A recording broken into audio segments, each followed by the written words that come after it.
Monsieur Jean-Petitto, merci beaucoup d'avoir accepté de revenir donc, maintenant, troisième fois déjà, pour parler plus particulièrement de vos recherches, de vos travaux scientifiques dans le domaine du structuralisme en général, du structuralisme en sciences humaines et sociales, et de la sémiotique plus particulièrement. Je signale que vous avez travaillé depuis au moins 35 ans, depuis 74, 15 à peu près. Vous avez commencé à travailler avec des chercheurs extrêmement connus comme Charles Maurrazé, comme Algirda Julien Grémas, comme Umberto Eco en Pologne, etc. Et donc, de cette façon, vous avez vraiment travaillé certainement avec des chercheurs extrêmement importants. À ne pas oublier évidemment Claude Lévi-Strauss, en anthropologie. Donc, j'aimerais bien vous inviter, si vous êtes d'accord, déjà de nous tracer de cette façon l'historique de ce premier moment lorsque vous êtes entré dans cette vie de la recherche dans le structuralisme en sciences humaines et sociales et en sémiotique. Bien, merci à vous d'abord pour cette troisième opportunité d'exposer un certain nombre de mes recherches. Alors, en ce qui concerne la sémiotique, les choses se sont passées de la façon suivante. Comme je vous l'avais expliqué lors de nos précédentes rencontres, très jeune, quand j'étais à l'école polytechnique déjà, et quand je faisais de la recherche en mathématiques pures, je m'étais intéressé, mais de façon passionnée. C'était vraiment un très grand enthousiasme chez moi, aux travaux de Claude Lévi-Strauss. Je les connaissais assez bien. J'ai suivi tout jeune les cours de Claude Lévi-Strauss au Collège de France. Et donc, tout naturellement, lorsque, après des discussions longues avec Charles Maurrazé, j'ai décidé de quitter le CNRS pour intégrer le centre de mathématiques de l'EHESS, de l'EPHE 6e section, à l'époque, j'en ai parlé à Charles Maurrazé, et qui m'a dit « Je vais vous mettre en contact avec ceux qui, à l'école, travaillent sur ces domaines. » Et il y avait entre autres Grémas. Donc il m'a mis tout de suite en contact avec Grémas. Et d'autre part, il a lancé un petit appel pour savoir s'il y avait des étudiants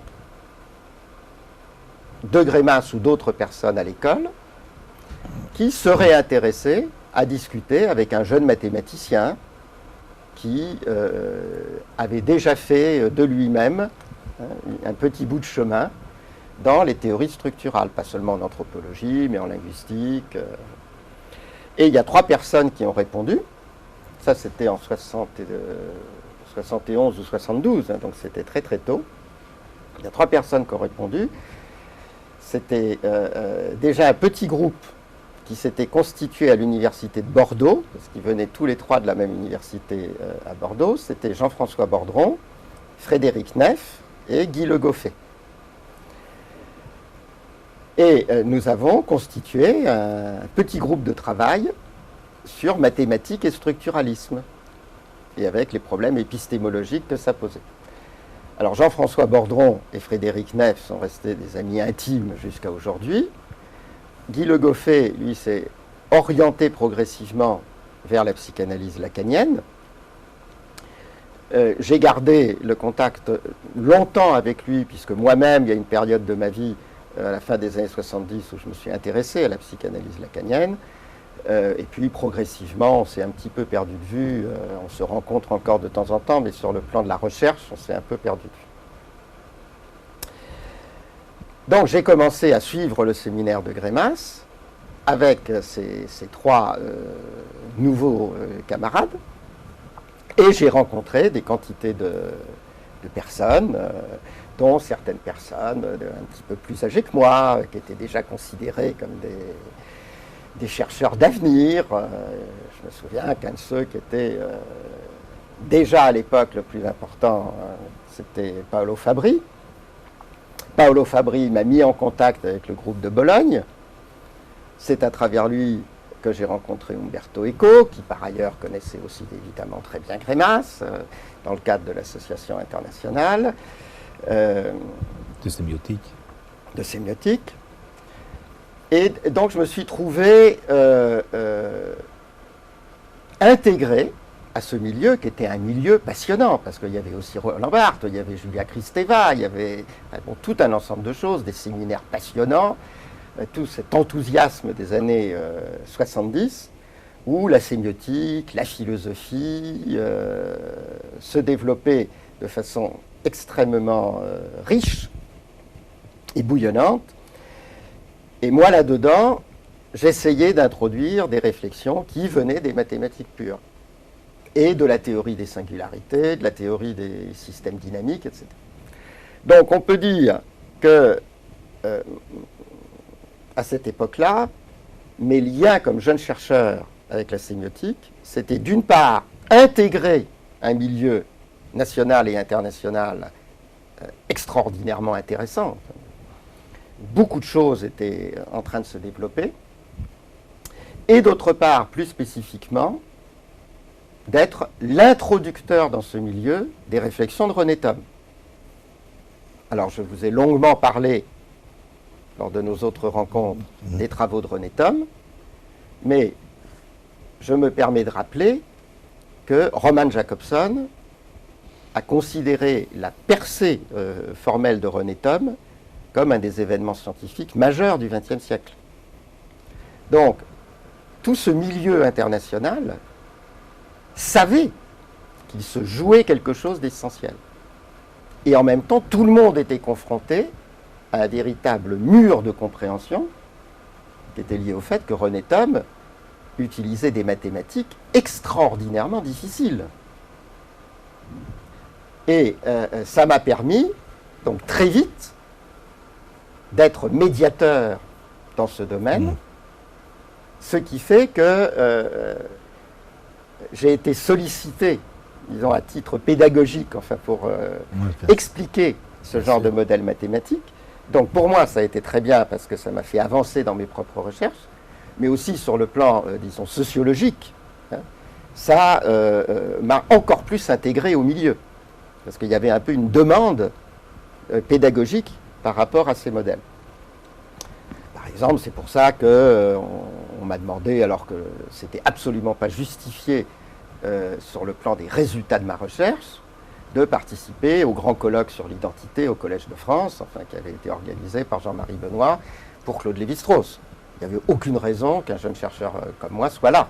La seule raison, c'était que j'étais le seul dans ce milieu à pouvoir parler de la théorie des catastrophes de façon à peu près correcte, enfin, et compétente. Alors, sur le plan de mes recherches personnelles, j'ai essayé donc de suivre au maximum les applications des idées de René Thom aux traditions structuralistes. René Thom, lui, s'était prioritairement intéressé aux applications à la biologie, essentiellement à l'embryogénèse, plus généralement à la morphogénèse dans les sciences du vivant. Il avait un peu travaillé dans le domaine du structuralisme, en particulier du côté de la syntaxe structurale. On va peut-être y revenir tout à l'heure. Mais en même temps, il connaissait assez mal, par exemple, les problèmes de la phonologie structurale. Il ne connaissait pas du tout les orientations à la Greimas. Il ne connaissait pas du tout les autres traditions sémiotiques comme la sémiotique persienne. Il ne connaissait pas du tout le groupe de Bologne avec Umberto Eco. Enfin. Et disons que moi, comme jeune chercheur, mon sujet de recherche, ça a été d'approfondir l'apport de René Thom dans ces domaines-là. Et donc, j'ai travaillé en particulier sur la reprise des tentatives de formalisation chez Greimas et chez Lévi-Strauss en termes des modèles dynamiques, modèles morphodynamiques utilisant la théorie des singularités. Et je crois effectivement qu'à l'époque, enfin j'étais à peu près le seul à faire ça, donc je me suis intéressé aux structures élémentaires proposées par Greimas, et je me suis aussi beaucoup intéressé, par exemple, à la formule de Claude Lévi-Strauss, sa fameuse formule des mythes. Et donc, si vous êtes d'accord, essayons de développer davantage justement cette problématique. Avant, j'aimerais bien encore peut-être rajouter une chose que vous avez oubliée, excusez-moi, dans votre biographie, c'est votre participation au colloque Chomsky-Piaget. Et donc là, vous avez déjà proposé une certaine interprétation de la syntaxe chomskienne, enfin, qui était tout à fait particulier et qui de certaine façon, annonçait déjà vos travaux de recherche à venir. Oui, oui, absolument. Alors, c'était en 1975. Il y avait un centre à l'école qui était lié au centre Royaumont et qui s'appelait le Centre Royaumont pour une science de l'homme, qui a été soutenu, entre autres, très fortement par Jacques Monod, et qui était dirigé par un collègue italien, Massimo Piatelli-Palmarini, qui connaissait très bien les sciences sociales, mais aussi extrêmement bien les sciences cognitives qui étaient en train d'émerger, et qui était professionnellement un biologiste moléculaire qui avait été formé par Monod et Jacob. Et donc il avait eu l'idée d'organiser une grande rencontre internationale à Royaumont, à l'abbaye de Royaumont, pour confronter les idées de Chomsky et les idées de Piaget. Et j'ai eu le privilège inouï, puisque j'étais très jeune, de participer à cette rencontre, toujours pour les mêmes raisons, parce que j'étais à peu près le seul à pouvoir parler des nouvelles idées à la René Thom dans ces domaines-là. Alors ça a été une rencontre passionnante. Je me souviens qu'il y avait Claude Lévi-Strauss, Monod, Jacob, évidemment Piaget et Chomsky eux-mêmes, il y avait Fodor, il y avait Papert, Seymour Papert, il y avait Éric Godelier, il y avait Mallory, il y avait Bateson, Grégory Bateson. Enfin bon, c'était absolument fabuleux comme rencontre internationale. Et je dois dire que le débat a été extraordinairement violent. Parfois, on a vraiment frisé la guerre des paradigmes, la vraie guerre des paradigmes. Et j'en garde un très très bon souvenir. Et effectivement, je suis intervenu sur deux points. Un point concernant les problèmes d'apprentissage, de théorie de l'apprentissage développée par Chomsky et Fodor, mais qui n'a pas été publié. Et puis un point qui a été publié sur les idées fondamentales de modèles topologiques et dynamiques en syntaxe, comme opposés au modèle très formaliste développé par Chomsky.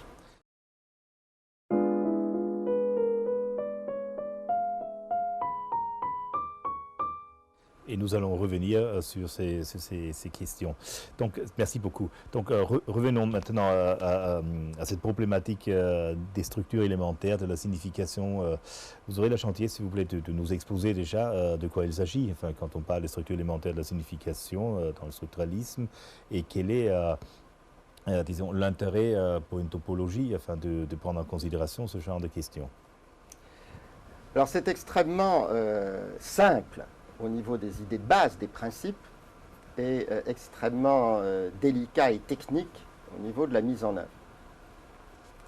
Alors effectivement, pendant une dizaine d'années, disons grosso modo des années 75 à l'année 85, une dizaine d'années, je me suis entièrement focalisé sur la modélisation topologique et dynamique des structures au sens structuraliste.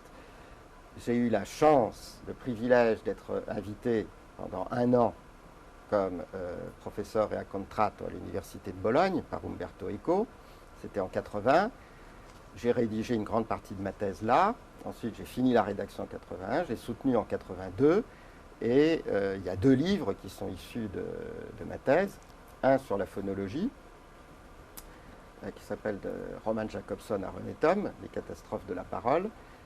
Et puis un autre sur la sémiolinguistique grémassienne, thomienne. Ça. C'est le morpho... qui s'appelle Morphogénèse du sens. sens, qui est paru au PUF.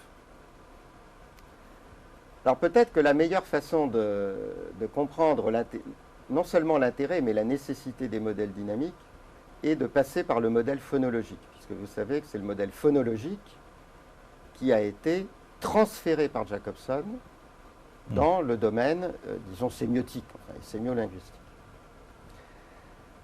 Alors dans le domaine phonologique,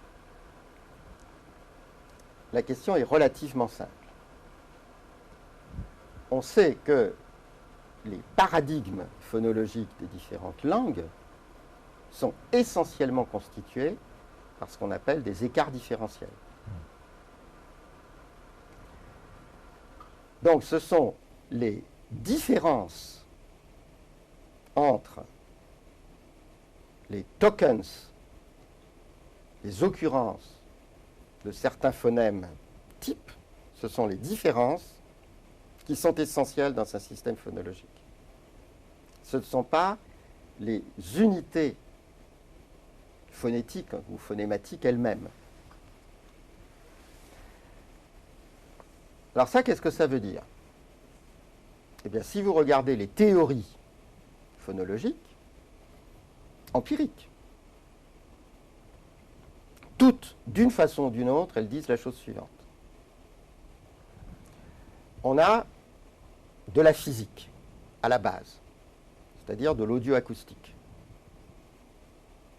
On a des sons. Avec notre système auditif très compliqué, on a les moyens d'interpréter ces sons, de faire du traitement de signal sur ces sons. Ces sons sont produits par l'articulation. Donc il y a des paramètres articulatoires, comme par exemple l'ouverture de la bouche, la position exacte de la langue, la position des lèvres, enfin des choses comme ça.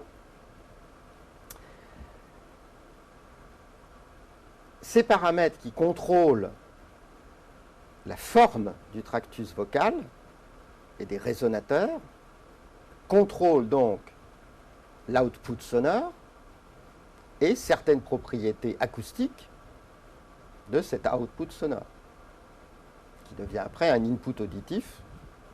L'output sonore devient un input auditif. Traitement du signal, caractéristiques perceptives du signal, et puis par-dessus, il y a la perception proprement phonologique. Alors prenons un exemple simple. Un trait comme le voisement et la différence qu'il y a entre les deux plosives, les deux consonnes P et B. La différence, c'est essentiellement le voisement. Donc il y a un paramètre articulatoire qui va définir, en l'occurrence, ce n'est pas vraiment articulatoire, c'est les cordes vocales, mais disons un paramètre qui va définir si c'est voisé ou non voisé. Ce paramètre varie de façon continue. Et en deçà d'une certaine valeur critique, le son est perçu comme non voisé. Et au-delà d'une certaine valeur critique, le son est perçu comme voisé. Donc ce qui compte, c'est la frontière. On a un continuum qui est coupé en deux par une frontière. Donc au niveau des paramètres articulatoires, au niveau des paramètres auditifs, on a du continu simplement, des paramètres qui varient. Mais au niveau de la perception, d'un côté, on a pas, et d'un autre côté, on a bas. Donc deux sons de langage différents. Alors c'est un phénomène profond et absolument fondamental. Parce qu'on a montré que si vous enlevez la partie consonantique, si vous trafiquez les sons, Et si vous enlevez la partie qui correspond au voisement, vous allez obtenir des sons qui ne sont plus reconnus comme sons de la parole, qui sont simplement reconnus comme des bruits, et eux, ils vont varier de façon totalement continue. C'est-à-dire, vous voyez un son, exactement, comme un bruit avec une fréquence, par exemple, qui change, ou des choses comme ça, mais vous n'avez pas du tout de discontinuité dans la perception. Donc, c'est vraiment le fait que les sons sont reconnus comme des sons de langage qui fait que la perception a cette propriété de discontinuité. En fait. Alors ce phénomène s'appelle en psychologie un phénomène de perception catégorielle, c'est-à-dire c'est la perception phonétique elle-même qui catégorise les continuums acoustiques, contrôlés par des paramètres articulatoires qui varient de façon continue. Donc on a toute une physique continue sous-jacente, et la perception introduit de la discontinuité et catégorise. Donc établit des frontières. Alors une fois que vous avez comme ça catégorisé un continu, c'est un peu comme en géographie, enfin on peut utiliser une espèce de métaphore géographique. Quand vous avez des frontières qui définissent des territoires, vous pouvez assez facilement définir des sortes de capitales de ces territoires, c'est-à-dire que grosso modo vous vous placez au centre des territoires. Donc une fois que vous avez catégorisé un continuum, vous avez défini comme ça des domaines, vous prenez des valeurs centrales dans ces domaines, et ces valeurs centrales deviennent des prototypes. Et c'est ça qu'on appelle des phonèmes. Et la perception catégorielle veut dire que lorsqu'un son est reconnu comme une occurrence d'un prototype, eh bien les petites différences, les petites variations qui fait qu'il y a plein d'occurrences différentes du prototype dégénèrent. Enfin, on ne les perçoit plus. Alors qu'une perception dite continue est une perception où, au contraire, on continue à être sensible aux petites variations. Une perception catégorielle, ça veut dire que la reconnaissance du fait qu'un son est un exemplaire d'un prototype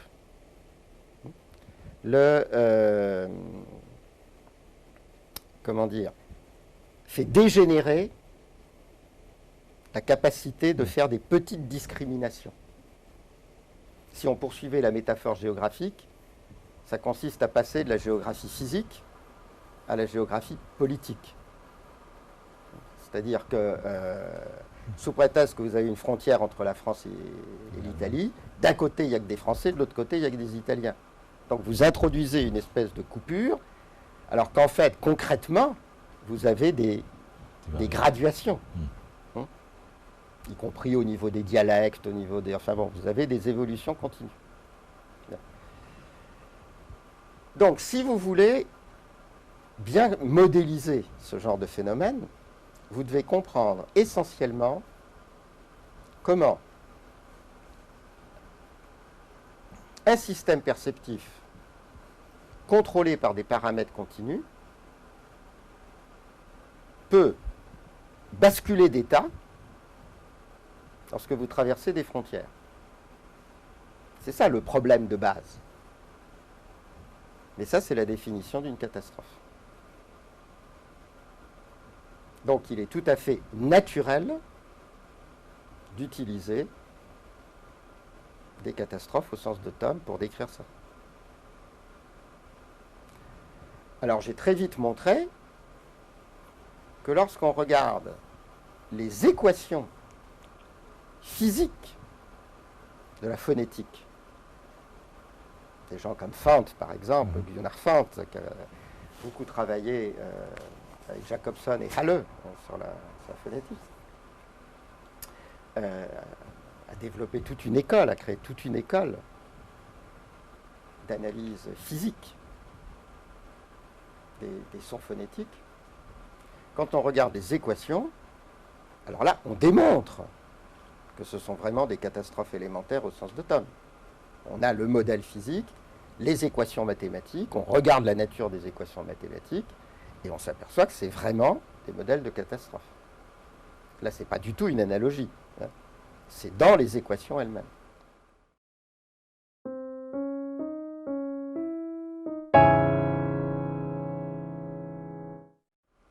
Alors, sur cette base, vous voyez qu'il y a une double idée qui peut se développer. Première idée, c'est que ce qui se passe en phonétique, c'est un cas particulier en phonétique de phénomènes beaucoup plus généraux, mais que jusque-là, on ne regardait que dans les sciences de la nature. Et ces phénomènes-là, c'est ce qu'on appelle maintenant des phénomènes critiques. Un phénomène critique, c'est lorsque vous avez un système qui peut être contrôlé par des paramètres continus, qui varient de façon continue, mais qui change d'état interne brutalement lorsque certains de ces paramètres traversent des valeurs critiques. Alors, des phénomènes critiques, il y en a énormément dans la nature, pas seulement en phonétique. L'exemple le plus évident vient de la thermodynamique, c'est ce qu'on appelle les transitions de phase. Quand vous avez un système qui subit une transition de phase parce que la température a dépassé une valeur critique, quand vous avez de l'eau qui se met à bouillir, la température, elle a varié de façon continue. Il n'y a aucune différence entre 98 degrés, 99 degrés, 100 degrés et 101 degrés au niveau de la température. Mais pour l'eau qui est en train de bouillir, avant c'est de l'eau et après c'est du gaz. Quand vous traversez 100 degrés. Donc l'état thermodynamique, la phase de votre système thermodynamique a subi une transformation interne absolument vertigineuse. Puisque toutes les liaisons moléculaires qui faisaient que de l'eau était dans un état liquide ont été brisées et les molécules d'eau sont devenues indépendantes et ça vous donne de la vapeur d'eau. Donc du gaz. Donc vous avez eu une espèce de révolution au niveau de la structure interne du système. Mais le paramètre de contrôle, à savoir la température, lui a varié sans aucune discontinuité. Vous avez simplement tourné un peu le bouton de votre cuisinière pour que ce soit un peu plus chaud, c'est tout. Bien. Donc des phénomènes critiques, il y en a partout. Il y en a énormément en thermodynamique avec les phénomènes de transition de phase. Et donc là, on les voit apparaître dans la phonétique, qui est quand même, de façon assez caractéristique, une science humaine, au-delà des bases proprement physiques.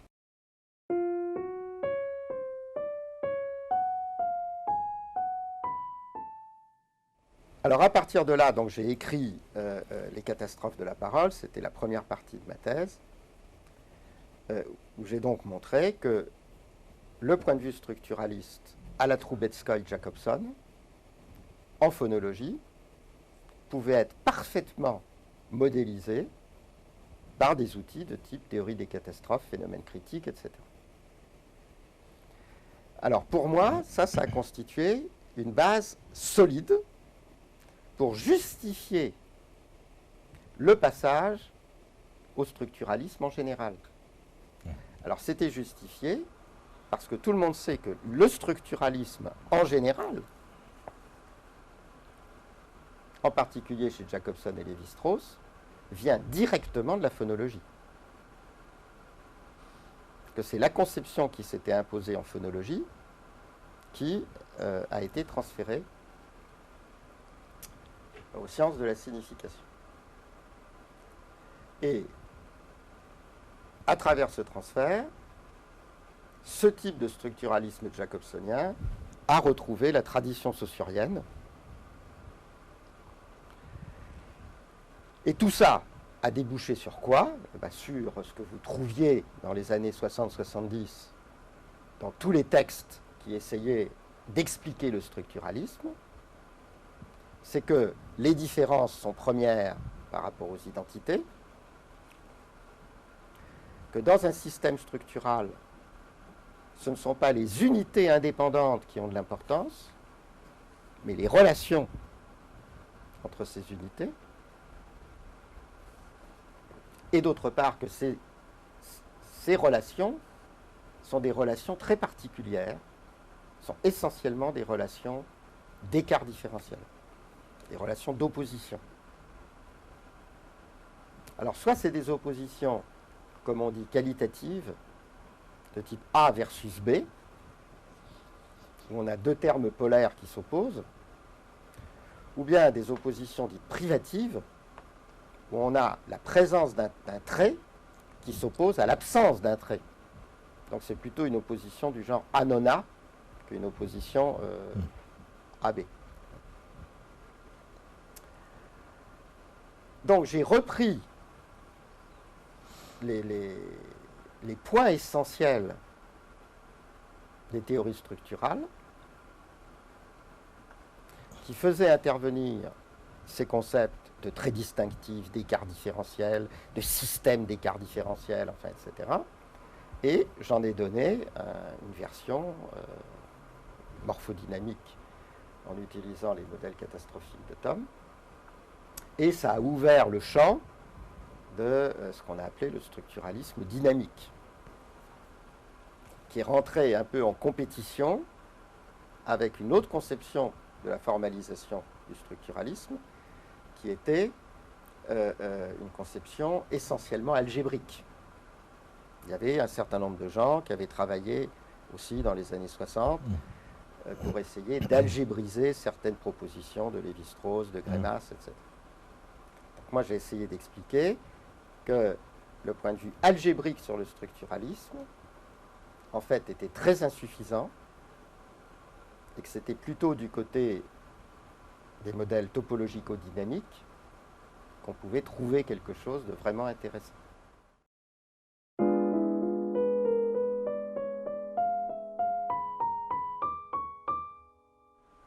Et donc vous avez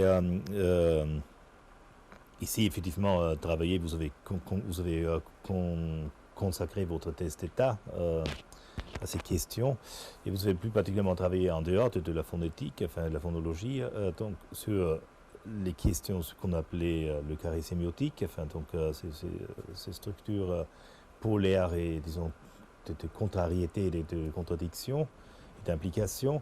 Et vous avez après aussi en même temps travaillé aussi sur ce qu'on appelle la syntaxe narrative.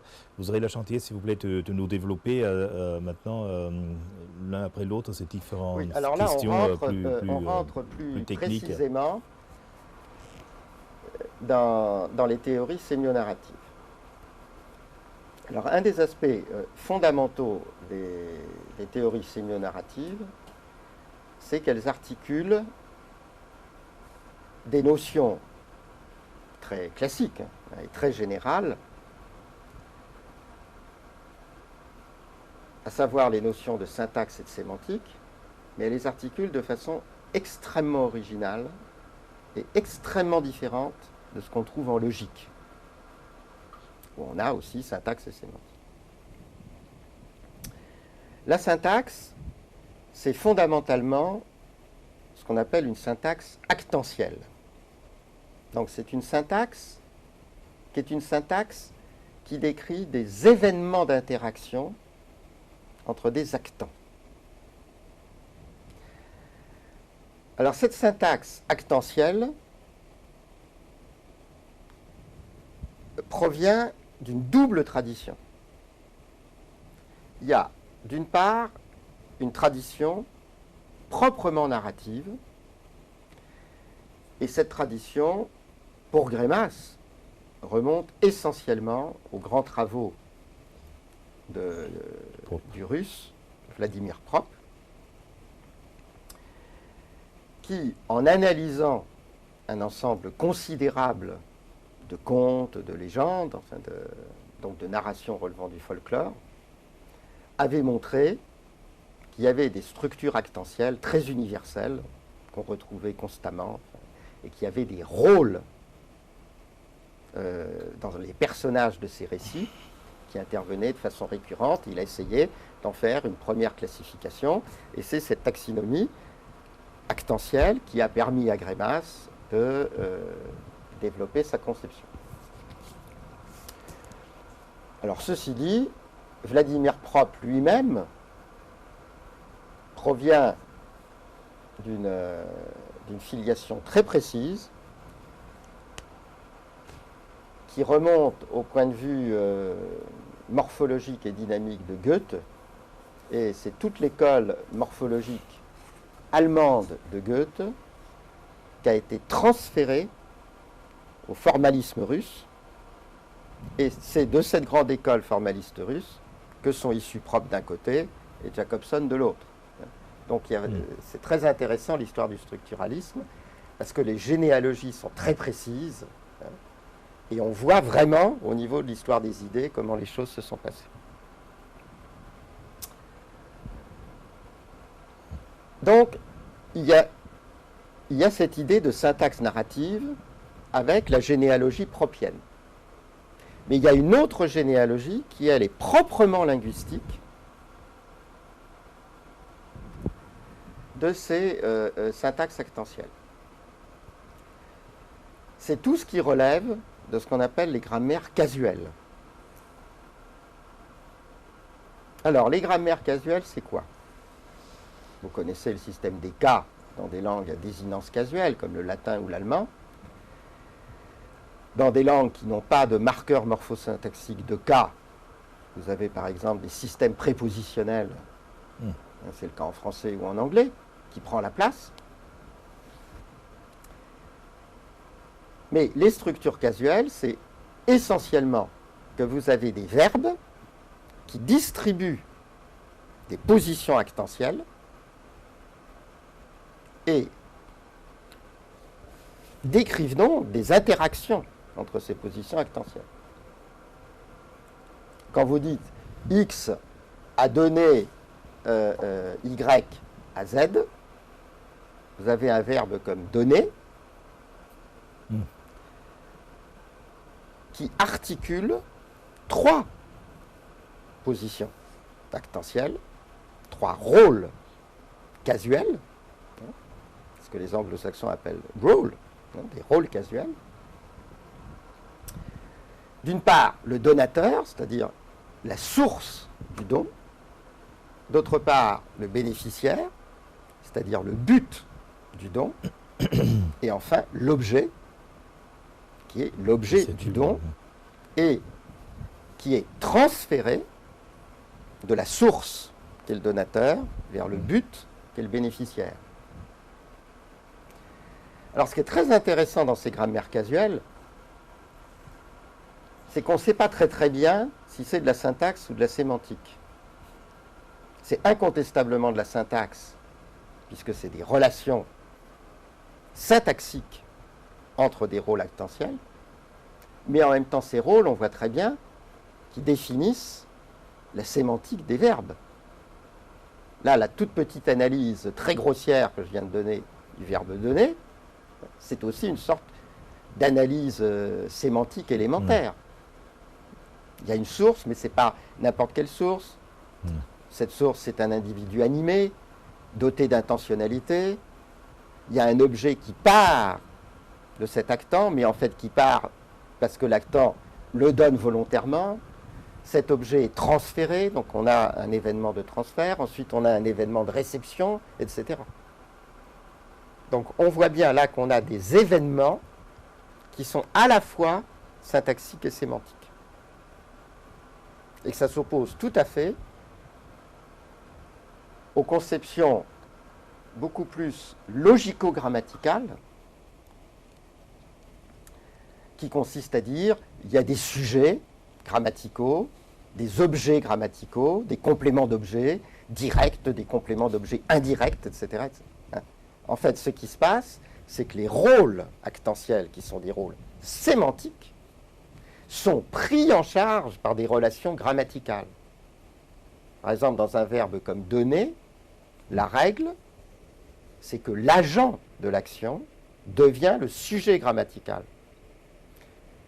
Mais si vous dites que Z a reçu Y de X, donc vous utilisez un autre verbe, à ce moment-là, la règle, c'est que c'est le bénéficiaire qui devient le sujet grammatical, c'est Z qui reçoit.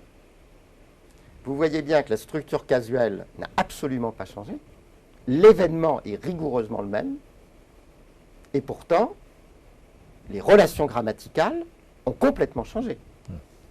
Ça vient du fait que le même événement a été décrit par deux verbes. Le verbe donner pense essentiellement la partie émission, c'est-à-dire la partie initiale du transfert, l'émission par le donateur, alors que recevoir se focalise sur l'événement de réception. Donc, vous avez cette tradition actentialité narrative à la propre, et d'autre part grammaire casuelle, alors, avec des linguistes éminents, comme Jemslev, par exemple. Jemslev a écrit un livre admirable dans les années 30 sur la catégorie des cas, et plus proche de nous, Fillmore. Vous avez des gens comme Fillmore et beaucoup d'autres qui ont redéveloppé les grammaires casuelles comme une alternative fondamentale aux grammaires à la Chomsky. Et ça a été sans doute un des débats les plus importants de la linguistique des années 60-70 aux États-Unis, Chomsky versus Fillmore. Et maintenant, des linguistes cognitivistes comme Talmy, Len Talmy, Ron Langacker, etc., sont en fait complètement dans la tradition casuelle. Ils sont tous des anti-Chomsky. Donc ça, c'est la composante syntaxe. C'est une syntaxe casuelle adaptée à la narration. Donc on ne fait plus, on n'analyse plus la sémantique lexicale des verbes, mais on analyse des récits. Donc ce n'est pas une analyse proprement linguistique, ce n'est pas la structure phrastique qui intéresse les gens, c'est vraiment les récits. Donc c'est narratif au lieu d'être linguistique. Mais sinon, le type de syntaxe est très analogue à ce qu'on trouve dans les grammaires casuelles en linguistique.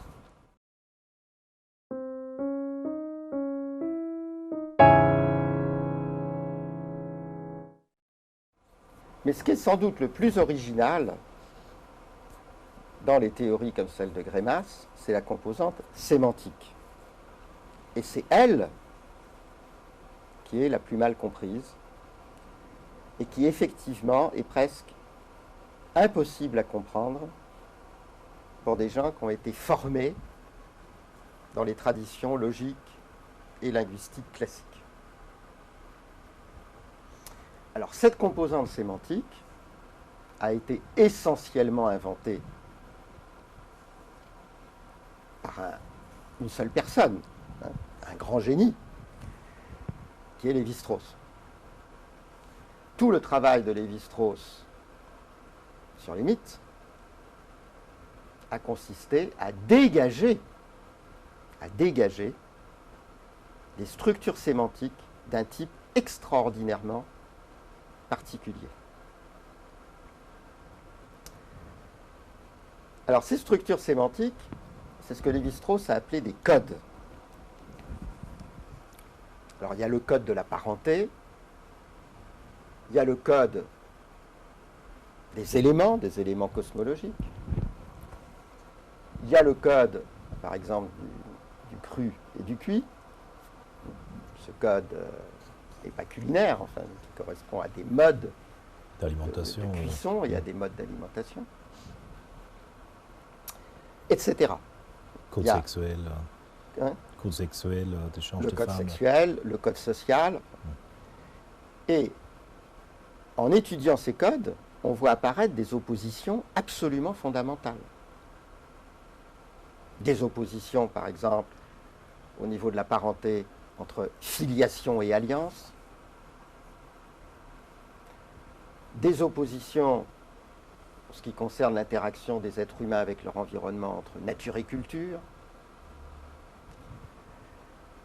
Des oppositions au niveau de l'existence, comme l'opposition entre vie et mort. les oppositions donc, du genre cru et cuit, etc. Donc, on a différents codes qui sont des niveaux sémantiques. Et ces niveaux sémantiques sont essentiellement articulés par des oppositions. Alors, soit ces oppositions sont des oppositions inconciliables, des oppositions indépassables, ou bien ce sont des oppositions qui peuvent être dialectisées en quelque sorte, c'est-à-dire pour lesquelles on peut construire des termes médiateurs. Et Lévi-Strauss a donné des quantités d'exemples où ce que fait un mythe consiste à partir d'une opposition irréductible, par exemple la vie et la mort, qui correspondrait au niveau social à l'opposition entre la paix et la guerre. À ce niveau-là, il n'y a pas de moyen terme, mais vous pouvez changer un tout petit peu de code et faire une analogie, c'est un exemple célèbre de Lévi-Strauss, une analogie entre la vie, la paix et l'agriculture, entre la mort et la guerre. Donc vous avez deux pratiques sociales, l'agriculture et la guerre, et entre, vous avez la chasse. Et à partir de là, vous pouvez comprendre que dans des mythes, il y a une fonction extrêmement profonde de la chasse qui est de médiatiser des oppositions de type vie-mort, etc. Alors médiatiser, ça veut dire, même si Lévi-Strauss lui-même a très peu développé ce point, ça veut dire que ce sont aussi des moyens de subjectiviser ce genre d'opposition irréductible.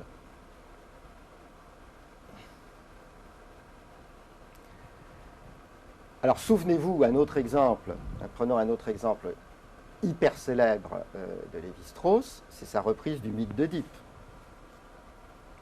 Et alors vous vous souvenez qu'il reprend le récit du mythe d'Œdipe,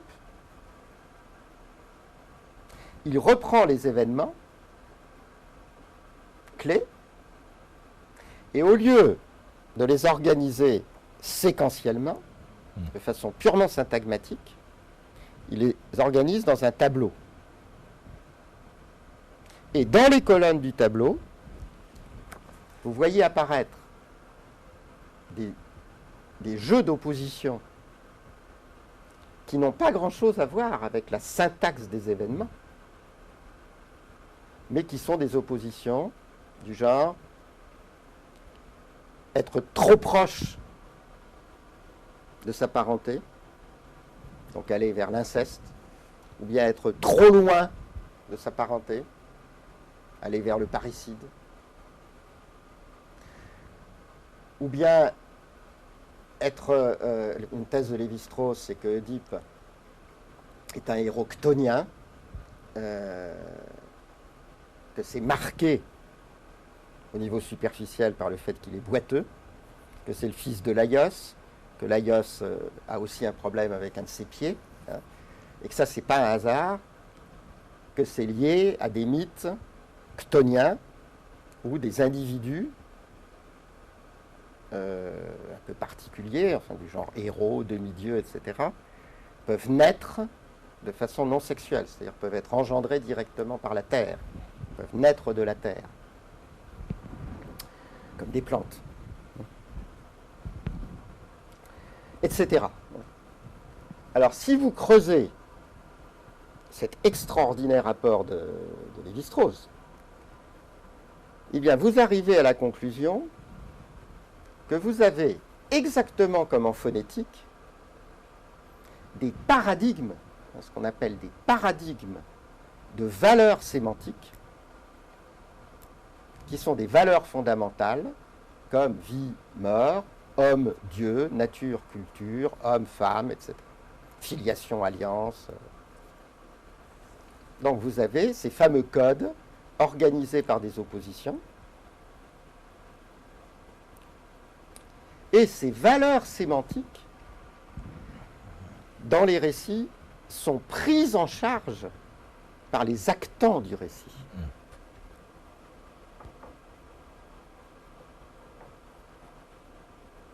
Et selon Lévi-Strauss, c'est cette prise en charge par les actants du récit de ces valeurs sémantiques fondamentales, c'est cette prise en charge qui définit le rôle fonctionnel des mythes. C'est-à-dire que les mythes servent à quelque chose. Ce n'est pas seulement des histoires pour les enfants. Enfin, ou plutôt, chez les enfants aussi, ça sert à quelque chose. C'est ça qu'il faudrait dire. Ça sert vraiment à quelque chose. Alors, je pense que cette conception d'une sémantique profonde, si elle est bien comprise par les anthropologues en particulier, par les psychanalystes, par des gens comme ça, est extrêmement difficile à comprendre par des linguistes, enfin, et que c'est là où il y a eu la principale ambiguïté des relations entre ces approches structuralistes de la narrativité et les milieux plus traditionnels de la linguistique. Quand vous lisez Lévi-Strauss et que vous le voyez dans un mythe dire « si à un certain moment intervient un jaguar, on va chasser un jaguar », c'est parce que dans le code, par exemple, de l'alimentation, il sera du côté du cru, ou bien que si à un certain moment, c'est une hyène qui intervient, c'est parce que c'est un charognard, et que donc elle supporte comme actant la valeur sémantique pourrie, comme opposée à griller, etc. Enfin, c'est très difficile de soi-même lire les mythes de cette façon-là. Parce qu'en général, on est emporté par le récit et par la figurativité du récit. Donc quand il y a des jaguars, on voit des jaguars, quand il y a des hyènes, on voit des hyènes, quand il y a des araignées, on voit des araignées, quand il y a des oiseaux, on voit des oiseaux. Bon. Et on accorde, nous, très peu d'importance au fait que ce soit tel oiseau plutôt que tel autre. Bon. Et Lévi-Strauss est un des premiers à avoir expliqué que si c'est tel oiseau, c'est parce qu'il fait son nid de telle façon, et que s'il fait son nid de telle façon, c'est en opposition avec telle autre façon, mais qui renvoie à telle pratique rituelle dans la société qui considère justement que cet oiseau est un oiseau sacré, enfin, etc., etc. Donc il y a tout un ensemble d'articulations sémantiques qui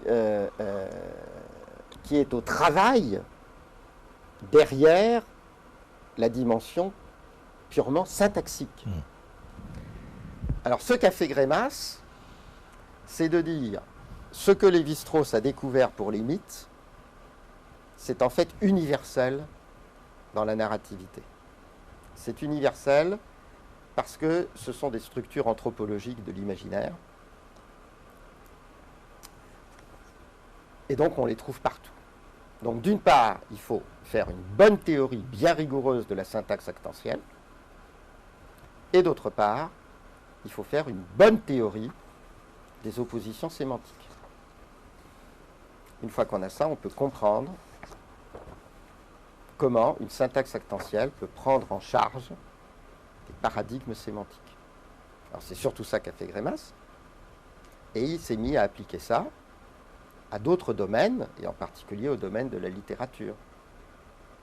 Et alors ça a donné des résultats absolument inouïs. Si vous prenez par exemple ces analyses des contes de Maupassant, c'est admirable. Alors moi d'ailleurs, j'ai aussi fait quelques tentatives dans ce domaine. J'ai beaucoup travaillé sur Stendhal, j'ai beaucoup travaillé sur Proust, un peu dans cette optique. Et si vous travaillez dans cette optique, eh bien vous apercevez que ces récits disent vraiment beaucoup, beaucoup de choses. Plus que ce qu'ils ont l'air de dire.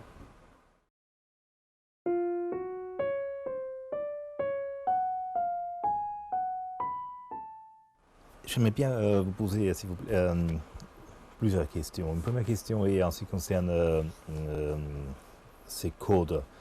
Est-ce qu'on peut dire qu'il y a une certaine systématique, une systématique de codes à la Lévi-Strauss? Est-ce qu'il existe une certaine typologie sur laquelle des sémioticiens ou d'autres s'appuient pour travailler, je sais pas, sur différents types de textes.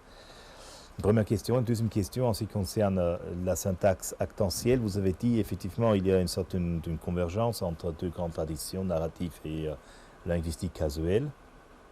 Est-ce qu'il y a là aussi, est-ce qu'on peut s'entendre sur une typologie des rôles d'actants ou des cas? Deuxième question. Une troisième question, quel est pour vous le rôle d'une formalisation, enfin, d'une schématisation que vous dites, comme vous dites, topologique par rapport à ces deux problématiques? Alors, en ce qui concerne votre première question, il existe des systématiques de ces codes, de ces sémantiques fondamentales, mais évidemment, elles vont dépendre très largement des cultures considérées. Alors, il y a sans doute des universaux, les codes dont je parlais tout à l'heure, la vie, la mort, la différence sexuelle, la différence entre le sacré et le profane, la différence entre les hommes et les dieux, des différences cosmologiques, des différences alimentaires, enfin ça c'est grosso modo universel. Mais il y a tout un détail des codes qui évidemment va dépendre considérablement des cultures. Si vous prenez une autre opposition qui fait un titre chez Lévi-Strauss, du miel aux cendres, donc l'opposition entre miel et cendres, ça va évidemment dépendre des cultures. En ce qui concerne la syntaxe actentielle, alors la typologie des rôles actentiels, ça est un des grands domaines des études folkloriques. Alors vous avez des dictionnaires, vous avez des dictionnaires de mythes, vous avez des dictionnaires de contes, tout ça c'est classé comme les dialectes, enfin, vous avez des bibliothèques d'ouvrages de référence auxquels tous les spécialistes se réfèrent, qui sont des grandes taxonomies. Alors vous pouvez prendre un motif par exemple, comme le motif du cœur mangé ou le motif de la noisette dans tel conte. Et vous aurez dans ces dictionnaires la liste intégrale de tous les contes et de toutes les légendes connues où ce motif intervient, avec toutes les variantes. Donc là, il y a un travail taxinomique, une sorte de botanique enfin, considérable, et qui a été accompli par des centaines et des centaines de chercheurs au cours des générations. En ce qui concerne les universaux casuels, alors ça aussi, on a des données absolument extraordinaires. Enfin, on a la structure casuelle de toutes les langues du monde. On a des typologies extrêmement précises, exactement comme pour les systèmes phonologiques. Et alors ça permet, là aussi, de faire des études d'universaux relatifs. Il semble qu'il y ait des noyaux casuels à peu près universels, hein, des structures du genre agent, bénéficiaire, objet, enfin non, sont totalement universelles. Mais vous avez des structures un petit peu plus fines. Par exemple, le cas de l'instrumental, qui est marqué en français par avec, mais qui est très proche de l'agent d'une action. Quand vous dites j'ai été guéri par le docteur avec ce médicament, ou bien j'ai été guéri par ce médicament, vous voyez que c'est quelque chose de très proche. Et dans beaucoup de cas, l'instrumental, avec, est une sorte de dédoublement d'un agent. C'est un agent qui utilise un instrument pour une action. Et l'ambiguïté entre par et avec se trouve dans beaucoup de langues indo-européennes, mais elle se trouve dans des langues extraordinairement différentes. Il y a des gens qui ont vraiment analysé la distribution dans toutes les langues du monde de ce type d'ambiguïté. Alors c'est très difficile d'abord parce qu'il faut retrouver l'équivalent de l'instrumental, être sûr que ça correspond à l'instrumental du français. Bon. Et puis il faut après faire l'analyse sémantique casuelle pour être sûr qu'on peut ou non parler d'un universel. En ce qui concerne maintenant votre dernière question, donc qui est d'un autre ordre, et qui porte sur le type de modèle, eh bien là je reviens à ce que je disais tout à l'heure sur la phonologie. À partir du moment où vous admettez qu'en phonologie, ce que l'on appelle un paradigme phonétique, phonologique, comme système d'écart différentiel, doit être décrit en termes de transition de phase, enfin de modèle catastrophiste, modèle morphodynamique. Il est tout à fait naturel d'essayer d'appliquer ça à la sémantique et à la syntaxe. Alors c'est faisable, et on obtient ce que j'appelle un schématisme des structures sémionarratives. C'était le sujet de ma thèse. Et c'était très lié à ce que Thom lui-même avait proposé comme schématisme pour la syntaxe actentielle, pas pour la sémantique, parce que Thom n'avait pas du tout travaillé sur cette sémantique-là. Mais il avait travaillé sur la syntaxe. Son grand héros, c'était Thénière, et la syntaxe structurale de Thénière.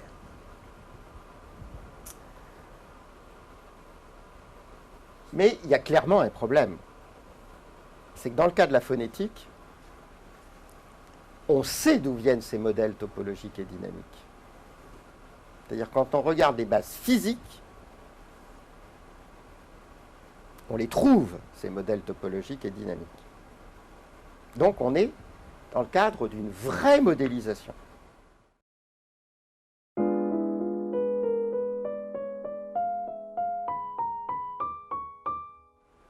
En revanche, dans le domaine du sens et du langage, on n'a pas la physique sous-jacente de façon évidente. Donc on n'a pas vraiment de la modélisation. On a quelque chose de plus faible, la modélisation, que, en référence à Kant, j'appelle une schématisation. Et la question qui restait ouverte pour moi, disons, dans les années 85, enfin après la publication des 2 volumes issus de ma thèse, c'était, peut-on avoir l'équivalent d'une vraie modélisation? Et pour ça, il faut la physique sous-jacente. Et la physique sous-jacente, il n'y a qu'un seul endroit où on peut la trouver, c'est au niveau du cerveau, c'est-à-dire au niveau de la machine biologique qui produit chez nous le sens et le langage. Donc si vous voulez une modélisation, vous devez passer par des modèles de neurones, d'activité neuronale. Mais ça vous conduit tout droit à des modèles de réseaux de neurones, à ce qu'on appelle les modèles connexionnistes. Et ce qui s'est passé historiquement, c'est que dans les années 80, de façon totalement indépendante, les réseaux connexionnistes se sont considérablement développés, se sont mis à envahir le champ des sciences cognitives et de la linguistique comme une alternative fondamentale au modèle formel d'avant. Et à partir des années 85, je me suis intéressé à la synthèse entre les modèles à l'atome et les modèles connexionnistes. Alors les modèles connexionnistes sont des cas particuliers des modèles de Thom, mais l'énorme avantage qu'ils ont, c'est qu'ils disent quelque chose sur la physique sous-jacente. Et donc ça devient des vrais modèles. Et donc tout ce que j'avais fait sur le structuralisme dynamique, à partir du milieu des années 80, et puis surtout dans les années 90, je l'ai redéployé dans le cadre des modèles dynamiques en sciences cognitives, en relation avec les neurosciences. Et c'est encore là-dessus que je travaille maintenant. Justement, vous aurez la gentillesse de développer davantage cet aspect de vos recherches qui portent sur, plus particulièrement sur le modèle connexionniste. Vous aurez la gentillesse aussi est-ce que vous voyez des rapports entre les modèles connexionnistes et disons, les structures sémio-narratives ou, disons, certaines problématiques structuralistes, premièrement, et deuxièmement, en quoi vous intervenez de nouveau en tant que mathématicien dans ce genre de questions? Alors disons que les modèles connexionnistes qui ont recommencé à se développer parce que leur origine remonte aux années 40, et pendant très longtemps, c'était des modèles trop élémentaires pour dire vraiment quelque chose sur les activités cognitives. Mais à partir du début des années 80, il y a eu une sorte de seconde période de développement des modèles connexionnistes, et ils ont commencé par s'intéresser à des problèmes relativement élémentaires, comme élémentaires, déjà très compliqués, mais comme le problème de la catégorisation. Donc là, on rejoint ce que je vous disais sur la phonologie. Ouais. Et puis, le problème de l'apprentissage. Un des grands avantages des modèles connexionnistes, c'est que ce sont des modèles parfaitement adaptés à l'apprentissage. Ils sont tellement adaptés qu'il y a toute une ingénierie qui s'est développée à partir de là. Et que maintenant, vous avez des petites puces qui sont en fait des réseaux connexionnistes qu'on met sur des machines et qui permettent à ces machines de s'adapter à des environnements par apprentissage. Donc pendant toutes les années 80, une partie des années 90, les modèles connexionnistes se sont centrés là-dessus. Mais déjà depuis quelques années, 6 ans, 8 ans, c'est un peu dur à périodiser, mais on commence à aborder dans le cadre des modèles connexionnistes des problèmes qui sont les grands problèmes du structuralisme. Qu'est-ce que c'est qu'une valeur sémantique au sens de Saussure, qu'est-ce que c'est qu'une opposition au sens d'un écart différentiel, etc. Donc ça commence à apparaître dans une littérature qui n'est pas du tout familière avec le structuralisme. Alors, pour nous qui sommes familiers du structuralisme, ça nous permet d'une part d'actualiser un certain nombre de nos travaux précédents. Quand je dis nous, c'est tout un groupe, enfin c'est plusieurs groupes. Et d'autre part, ça nous permet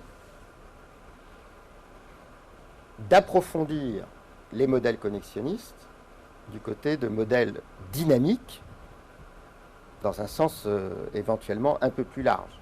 Parce que les modèles connexionnistes, c'est vraiment un cas très particulier de modèle dynamique. On peut élargir considérablement ces modèles en utilisant toute la vraie richesse des modèles dynamiques.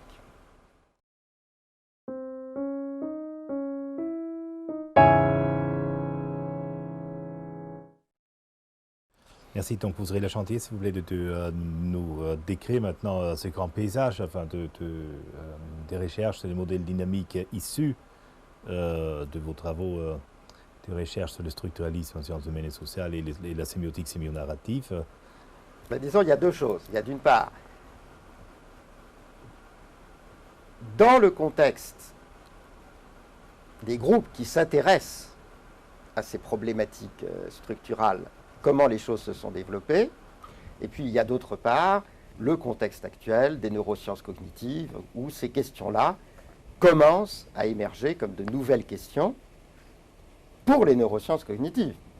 Ce n'est pas du tout des nouvelles questions pour les structuralistes, mais c'est des nouvelles questions pour les spécialistes de neurosciences cognitives. Alors en ce qui concerne le développement du structuralisme dynamique, Bon, je crois qu'on peut dire qu'il a fait école, dans une certaine mesure, et il y a plusieurs groupes qui se sont mis à travailler très sérieusement là-dessus. Alors j'aimerais citer d'abord le groupe dirigé par Per Åge que vous connaissez bien, à l'université d'Aarhus, au Danemark. Là, il y a tout un groupe qui, au départ, vient de chez Grémas, vient du structuralisme danois aussi, Hjelmslev, qui a suivi toute l'aventure de l'introduction des modèles dynamiques et modèles catastrophistes dans le structuralisme. Per Åge a fait une thèse absolument passionnante sur les modalités actentielles en termes de modèles dynamiques. Et puis, donc, ce groupe a développé ses propres idées, ses propres opérations de recherche, a fait le lien avec les linguistiques cognitives américaines et est devenu sans doute le centre le plus important de sémiolinguistique du Danemark. Il y a évidemment le groupe de Bologne, donc, qui a continué avec Umberto Eco, Paolo Fabri, mais dont une partie, entre autres à travers Patrizia Viol et quelques autres chercheurs, ont aussi beaucoup développé le structuralisme dynamique, les modèles connexionnistes et le lien avec les sciences cognitives. Umberto Eco, avec Patrizia Viol, il a d'ailleurs créé un nouveau centre à l'université de San Marino, qui est un centre de sémiotique et de sciences cognitives, où il y a eu plusieurs colloques très très intéressants. Il faut évidemment mentionner aussi le centre historique d'Urbino en sémiotique, où nous nous sommes rencontrés souvent. Alors maintenant, il est un petit peu en perte de vitesse, mais il y a eu beaucoup de colloques où on a parlé de ces nouvelles orientations, du structuralisme. Il y a des choses très importantes qui se sont faites aussi à Montréal, essentiellement grâce à Pierre Ouellette et à Pierre Boudon. Du côté plus de la linguistique, il y a une école à Brême qui a été fondée par Wolfgang Wilgden, qui a été le grand disciple allemand de René Thom en ce qui concerne la linguistique. On peut aussi parler d'Hermann Parret à Bruxelles et à Louvain. Enfin, il y a tout un réseau international où ces idées ont très très très largement diffusé. Il y a quelque temps, enfin, un peu plus d'une dizaine d'années, j'avais même créé un groupe qui s'appelait le groupe Sigma, qui réunissait un peu tous ses collègues. Et nous avons eu un certain nombre de réunions dans des fondations internationales, dans plusieurs pays européens, pour discuter de ça. J'ai créé aussi une petite équipe, qui s'appelle LEMS, l'équipe d'épistémologie des modèles sémiotiques et cognitifs, ici donc à l'EHESS. Dans le cadre de l'EMS, il y a eu un groupe qui s'appelait Poros, dont vous avez fait partie, qui a développé ces idées. Sur le plan des associations, à travers l'Association française de sémiotique, dont je suis vice-président, ça a aussi bien diffusé. Il y a eu beaucoup d'intérêt du côté de l'Association internationale, dont j'ai été aussi vice-président. Enfin, disons qu'il y a eu une certaine reconnaissance scientifique et institutionnelle de ces courants. Et maintenant, quand vous prenez des introductions à la sémiotique contemporaine, enfin, le structuralisme dynamique est considéré comme une des orientations du structuralisme contemporain, disons, enfin, de la fin du XXe siècle. Après la disparition de Grémas, j'ai mis en place, pour assurer une continuité à l'EHESS des disciplines sémiotiques, j'ai mis en place des séminaires avec un certain nombre de collègues. D'abord Jean-Claude Coquet, de Paris 8, et puis maintenant Jean-Jacques Vincensini, Yvan Darro et Michel Costantini, et puis aussi un autre séminaire avec Jacques Fontanille.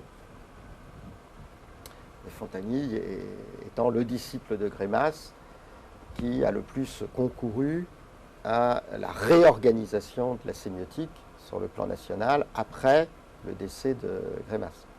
Et à Limoges, il a réussi à mettre en place vraiment un centre tout à fait top niveau. Il a été élu à l'Institut universitaire de France, donc ça lui permet de faire son séminaire à Paris, en relation avec le HESS, et donc il y a vraiment là une très bonne continuité de l'école grémassienne. Donc voilà un petit peu comment les choses se sont passées du côté de la sémiolinguistique structurale.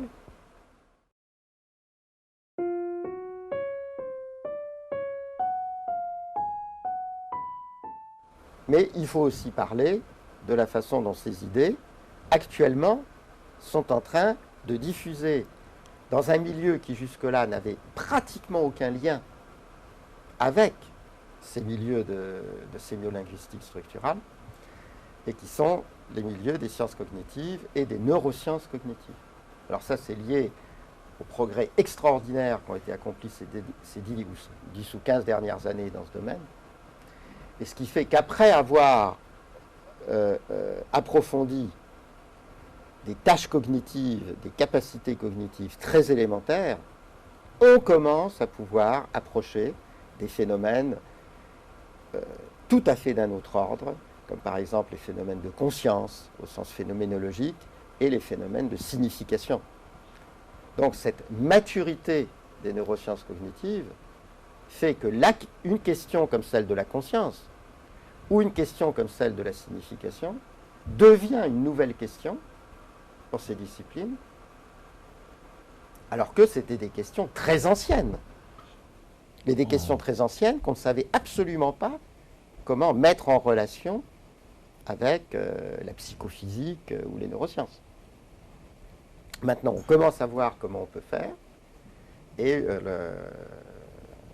ce que j'ai l'intention de faire dans les années qui viennent, c'est de vraiment travailler du côté de ce qu'on pourrait appeler une neurosémiotique, enfin, c'est-à-dire de montrer que tous ces modèles morphodynamiques de sémiolinguistique, dont on sait qu'ils sont parfaitement compatibles avec la théorie des réseaux de neurones, avec toute la physique des réseaux de neurones, peut aussi être analysé et étudié empiriquement à travers les nouvelles techniques de neurosciences, par exemple les techniques d'imagerie. Justement, vous avez publié il y a, je crois, une dizaine d'années maintenant, un livre très important aux éditions du CNRS, c'est La physique du sens. Est-ce que vous voyez ça, cet ouvrage déjà dans cette direction dans laquelle un peu, mais pas véritablement. La physique du sens, c'est une sorte d'approfondissement de morphogénèse du sens. Publié en 85. En 85. Alors c'est déjà, comme le titre l'indique, une orientation très naturalisante. Le propos est vraiment de naturaliser les sciences de la signification. Il y a beaucoup de modèles physico-mathématiques.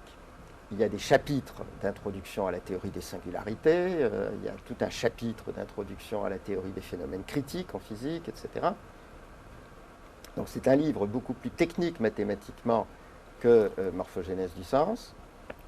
Il y a aussi tout un chapitre où j'explique les idées de René Thom pour l'embryogénèse et la morphogénèse du vivant. Et enfin, il y a tout un chapitre avec mes modèles techniques des structures proposées par Grémas et des structures proposées par Claude Lévi-Strauss, comme sa fameuse formule du mythe, sa fameuse formule dite canonique du mythe. Mais il n'y a pas encore de lien avec les neurosciences. Ça, je l'ai développé plus tardivement, et c'est là-dessus que je suis en train de travailler maintenant. Et quand vous parlez de la physique du sens, physique, c'est dans disons, quel sens ça s'oppose à logique du sens, et physique, ça veut essentiellement dire qu'on adopte un point de vue naturaliste, et qu'en adoptant un point de vue naturaliste, on va vers des bases biologiques, donc physiques, qu'on utilise des modèles qui sont des modèles tout à fait habituels en physique, mais tout à fait inhabituels dans les sciences de la signification, etc. Enfin, c'est ça que ça veut dire. Et c'est un titre. Donc, comme tous les titres, c'est un titre qui, comment dire, essaye aussi d'exprimer de façon condensée une orientation générale. Merci. Pour revenir encore sur les modèles dynamiques en sémiotique, quels sont les domaines ou les disciplines les plus actuellement les plus concernées par ces modèles? Vous avez une idée, enfin, comment, en dehors, par exemple, des cercles sémiotiques proprement dit, ces idées se sont diffusées Ben moi, je pense qu'il y a d'une part les neurosciences cognitives.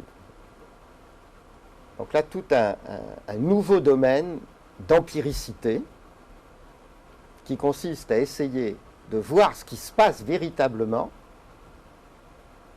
dans l'activité cérébrale lorsque les sujets sont pris dans des tâches sémiotiques. Qu'est-ce qui se passe véritablement? On sait déjà ce qui se passe quand ils sont pris dans des tâches motrices, quand ils sont pris dans des tâches perceptives. Ben, les tâches sémiotiques, c'est aussi un certain type de tâches cognitives, et donc il faut aussi les étudier de cette façon-là.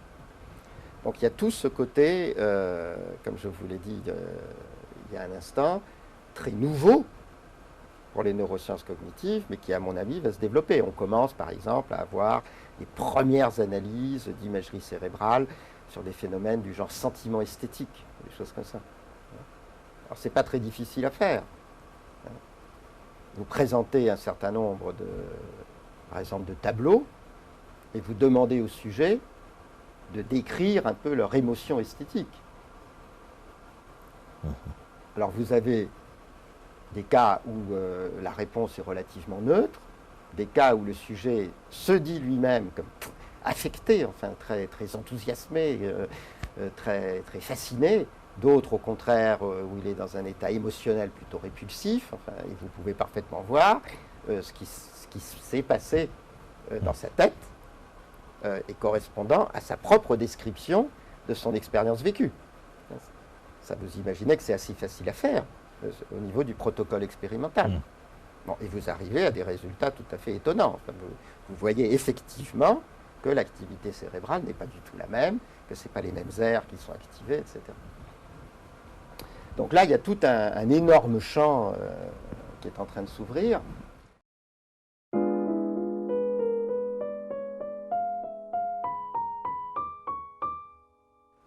Ensuite, par ailleurs, je dirais qu'il y a le champ de la simulation.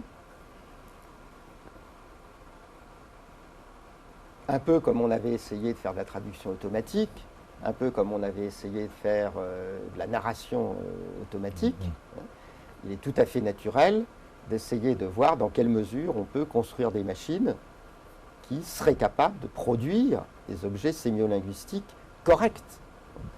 Alors vous savez mieux que moi que c'est d'une difficulté épouvantable et que peut-être que la principale des difficultés, c'est que ce genre d'activité met en jeu un nombre incroyable de connaissances présupposées, de background, d'heuristiques, qu'on connaît extrêmement mal. C'est-à-dire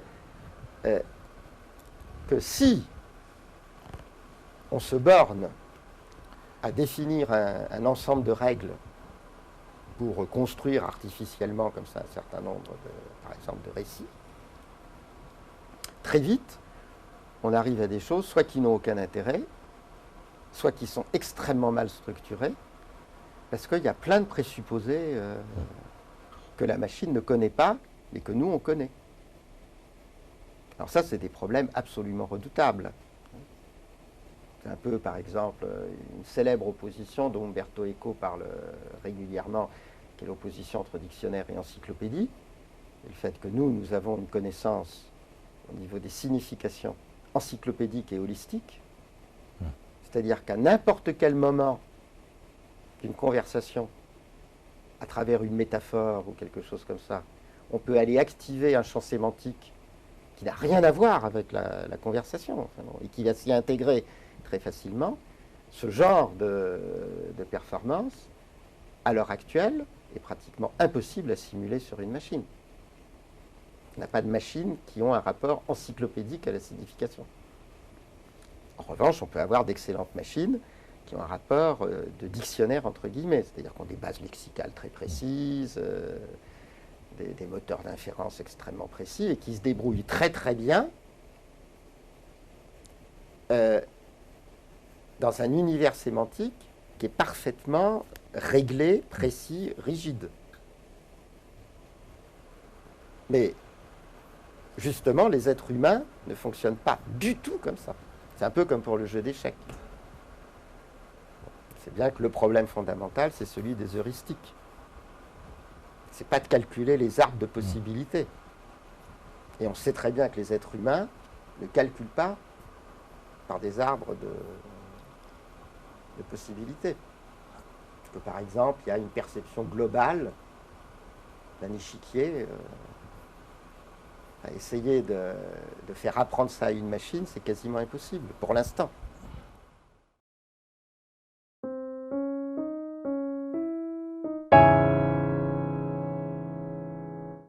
J'aimerais bien revenir sur la problématique de la formalisation. Quel est, disons, vous parlez de manière très simple, l'intérêt de formaliser, disons, des modèles conceptuels de type sémio-narratif, comme vous l'avez fait. Quel est l'intérêt? Qu'est-ce que cela apporte à la recherche même, par exemple, dans le domaine sémio-narratif ou sémiotique au sens large du terme, voire structuraliste? Et quel est en fait l'objectif? Quels sont les objectifs, disons, d'une formalisation? Ça, la réponse est extrêmement simple. C'est comme dans toutes les autres disciplines théorisées, il s'agit de mieux comprendre les phénomènes. Alors, vous pouvez parfaitement, je parlais de botanique là tout à l'heure, vous pouvez parfaitement en rester à la botanique. Et en même temps, si vous voulez comprendre véritablement la structure d'un organisme vivant comme une plante, eh bien vous devez descendre au niveau cellulaire et puis jusqu'au niveau moléculaire et donc physique. Vous devez comprendre le code génétique, vous devez comprendre l'évolution de ces plantes. Et donc il y a tout un ensemble de problèmes hyper difficiles que vous devez résoudre pour mieux comprendre. Mais si ce qui vous intéresse, c'est les liens entre, disons, botanique et jardinage, ça ne vous sert à rien. Donc, ça sert en fonction des buts que vous vous proposez. Donc là, le but, c'est vraiment de comprendre comment nous fonctionnons comme organismes vivants au niveau de nos capacités cognitives sémiolinguistiques.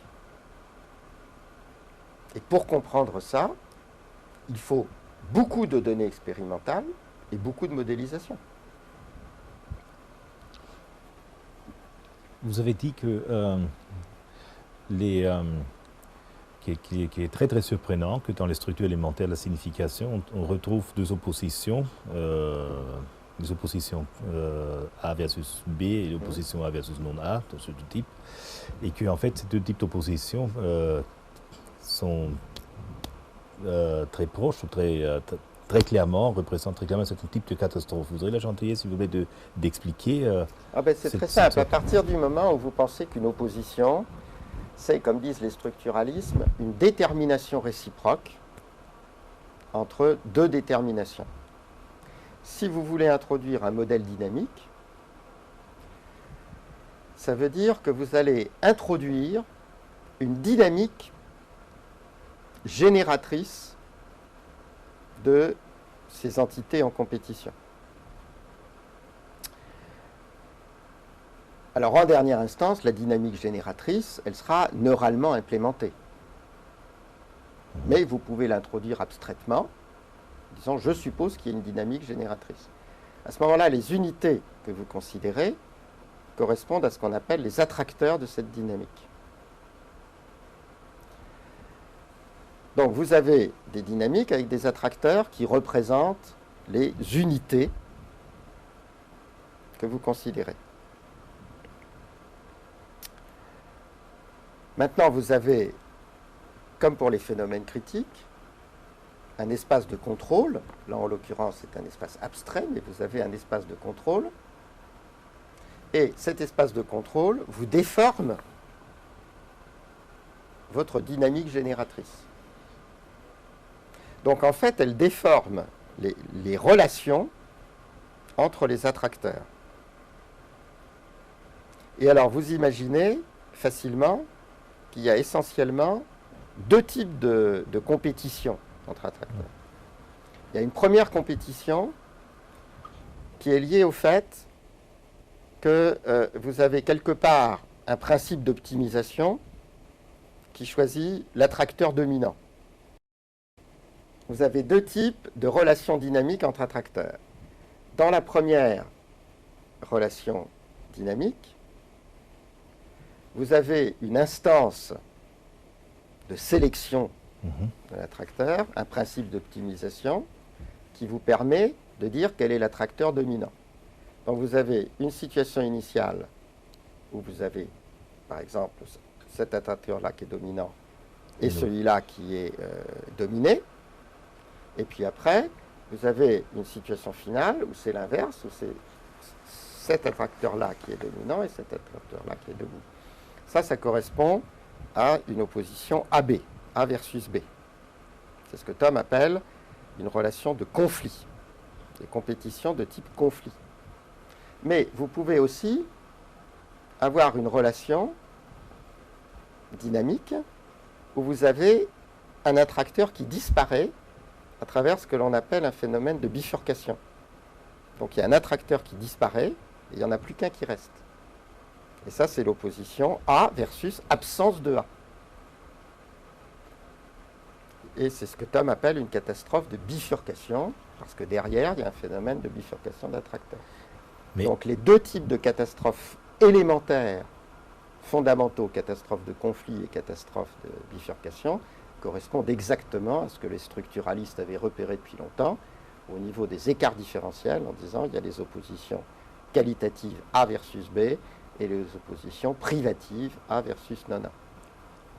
Est-ce qu'il n'existe pas d'autres catastrophes élémentaires? Ah, bien sûr. Alors maintenant, il y a des catastrophes beaucoup plus compliquées et qui correspondent à des raffinements de cette situation de base. Par exemple, vous avez dans une opposition qualitative, A versus B, le slash là qu'on représente symboliquement un espèce de seuil entre A et B.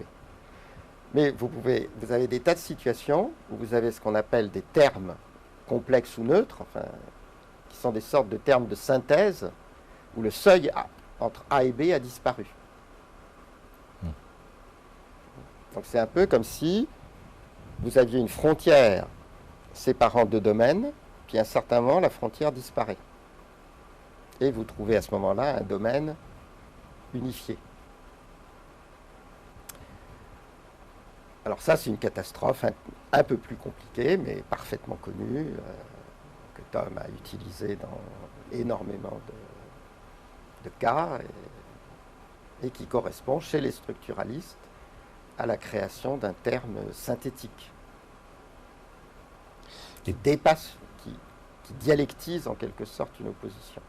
Donc ça veut dire qu'en fait, si on veut formaliser les structures élémentaires des significations, alors on a recours à ces deux types de catastrophes que vous avez cités, le conflit et la bifurcation. Et par contre, si on veut modéliser, disons plutôt formaliser, disons une dynamique actentielle, sous forme de sujet, objet, ou destinateur, ce genre de choses, enfin au casuel, on a recours au même type de catastrophe. Ah, alors là, c'est effectivement un problème très intéressant. Comme je l'ai expliqué tout à l'heure, dans les modèles sémio-narratifs, on a la composante syntaxique et la composante sémantique. Alors maintenant, au niveau de la modélisation, la question est de savoir comment les deux s'articulent. Alors Greimas avait fait des propositions extrêmement précises en disant, au niveau sémantique, on a ces relations d'opposition ou de contradiction dont nous venons de parler, et on a une espèce de prise en charge de ces oppositions par des relations un peu de type logique qui se transforment, qui se convertissent en relations actentielles. Alors, dans le cadre des modèles dynamiques, effectivement, on utilise le même type de modèle pour les deux, et le fait qu'on utilise le même type de modèle pour les deux correspond exactement à l'idée que les valeurs sémantiques sont prises en charge par des actants. Et donc, on a un modèle intégré, sémantico-syntaxique. Merci beaucoup.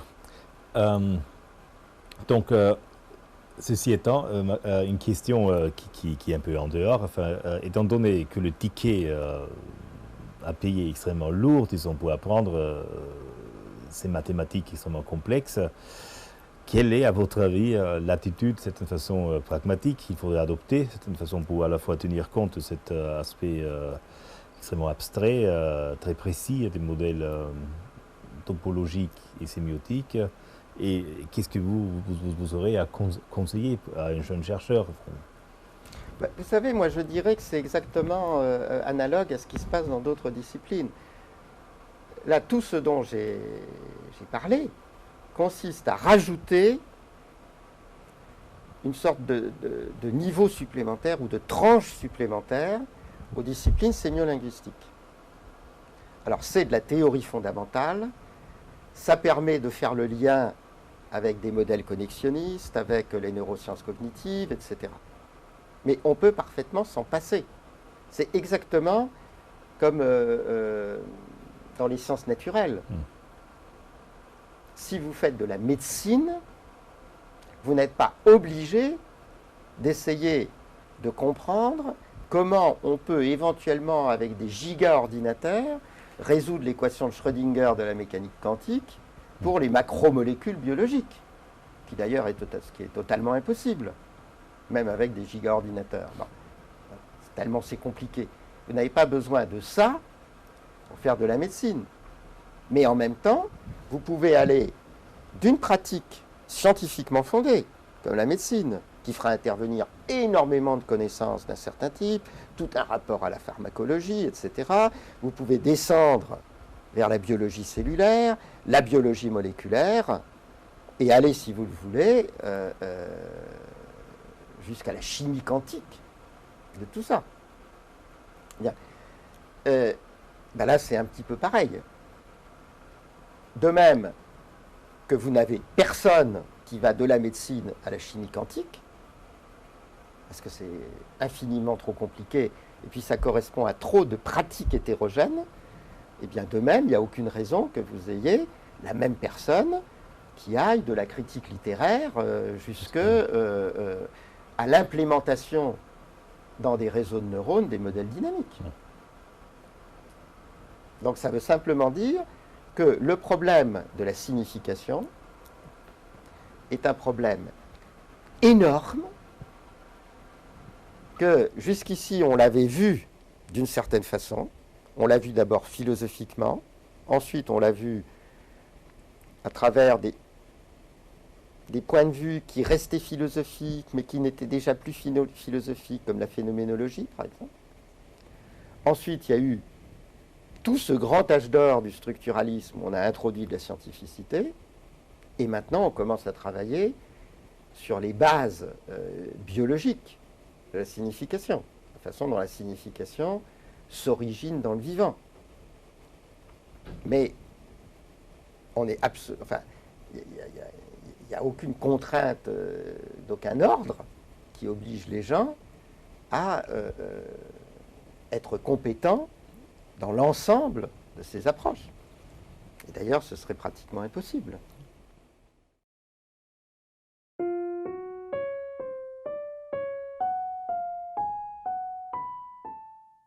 derrière cette interdiscipline qui peut parfois paraître un peu éclectique, il y a en fait une idée, et il n'y a même qu'une seule idée. Cette idée simple, je l'ai formulée à la fin de Morphogénèse du sens, en me référant à Dilthey, et en utilisant la langue allemande, en disant Die Geisteswissenschaften sind Naturwissenschaften. Les sciences de l'esprit sont des sciences de la nature. Donc je pourrais dire que tout mon projet, comme celui de René Thom, depuis mon entrée ici à l'EHESS, a été d'intégrer progressivement les sciences de l'esprit au sens allemand, donc les sciences de la signification, la problématique phénoménologique de la conscience, les sciences cognitives, etc., dans le domaine des sciences de la nature. Alors ça, ce n'est possible que si notre concept de nature est élargi.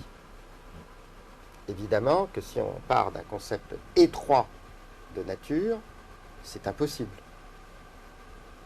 Mon hypothèse, c'est que la signification historique de tous les travaux dont nous avons parlé au cours de ces discussions convergent vers un extraordinaire élargissement du concept de nature. Et ça, en un double sens.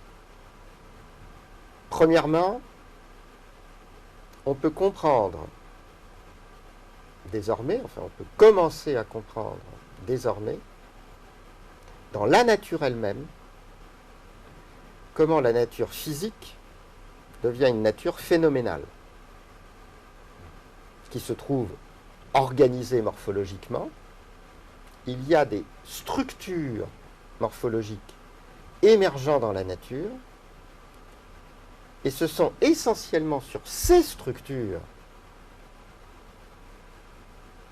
que nos sens, comme la perception visuelle, se sont adaptés au cours de l'évolution.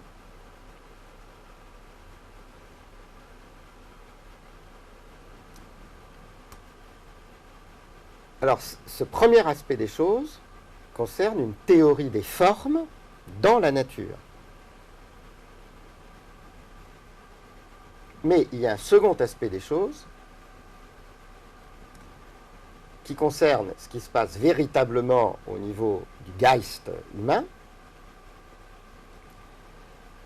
et qui concerne la naturalisation du sens, de la conscience, du langage, branché sur ce monde structuré morphologiquement dont j'ai parlé juste avant. Alors, en ce qui concerne les sciences humaines, c'est essentiellement ce second niveau qui est l'objet d'étude.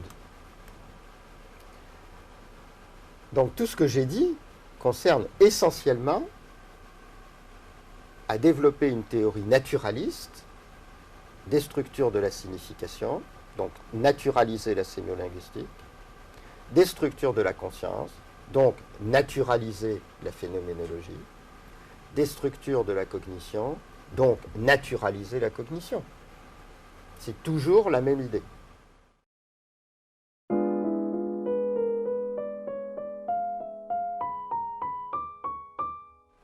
Alors cette idée est extraordinairement difficile à mettre en pratique. Elle exige beaucoup de techniques et beaucoup de progrès scientifiques. Et c'est à cause de cette difficulté intrinsèque que depuis l'avènement des sciences modernes, depuis ce qu'on a appelé la révolution galiléenne ou galiléo-newtonienne, ces domaines-là ont été considérés comme en dehors du champ des sciences de la nature.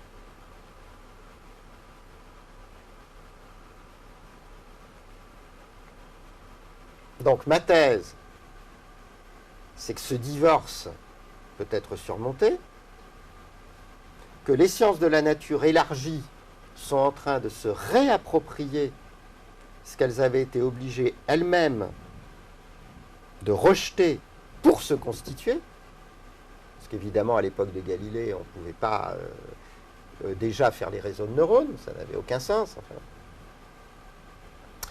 Donc la question de la signification, on laissait ça aux aristotéliciens, aux métaphysiciens, aux théologiens. Enfin. Donc les sciences de la nature sont en train de se réapproprier leur dehors, en quelque sorte. Et cela change complètement le statut des sciences humaines. Si on ajoute à ça la seconde grande révolution de la fin du XXe siècle, qui est la révolution informatique et la révolution de l'information. Et peut-être que ce serait un très bon moyen, d'ailleurs, de faire comprendre ce qui est en jeu, c'est que si vous prenez le concept d'information, est-ce que c'est l'esprit ou est-ce que c'est la nature? Absolument personne ne le sait. C'est les deux à la fois. Enfin. Donc, que ce soit à cause du développement extraordinaire des ordinateurs et des technologies de l'information, que ce soit à cause des progrès non moins extraordinaires des disciplines morphologiques à la René Thom ou des neurosciences cognitives, enfin, etc., etc., tout cela converge, à mon avis, vers un résultat, c'est que l'opposition science de l'esprit, science de la nature est totalement obsolète. Et totalement. Et que ceux qui continuent à croire qu'il y a deux types gnoséologiques de science sont complètement archaïques actuellement. Alors j'insiste sur le fait que ce type d'orientation change complètement le statut des sciences humaines. Parce que comme on le disait tout à l'heure, on va se mettre à trouver dans les sciences humaines ce qu'on trouve dans les sciences de la nature depuis longtemps. C'est-à-dire énormément de niveaux différents de description des objets, énormément de protocoles expérimentaux et de données expérimentales, et donc de problèmes de collection des données expérimentales, etc. Toutes les techniques du genre data mining, etc., que les physiciens pratiquent depuis déjà des dizaines d'années, ça va devenir absolument essentiel aussi pour les sciences humaines. On trouve beaucoup de modélisation mathématique et beaucoup de simulation informatique. Les sciences humaines sont en train de devenir des sciences dures, comme l'astrophysique ou la biologie moléculaire. Et les laboratoires de sciences humaines du futur seront des laboratoires hyper technologisés et devraient participer au développement non seulement de la science comme connaissance pure, mais de la science appliquée comme technostructure, avec ses relations avec l'économie, etc. C'est en train de se passer sous nos yeux. Sous nos yeux. Il y a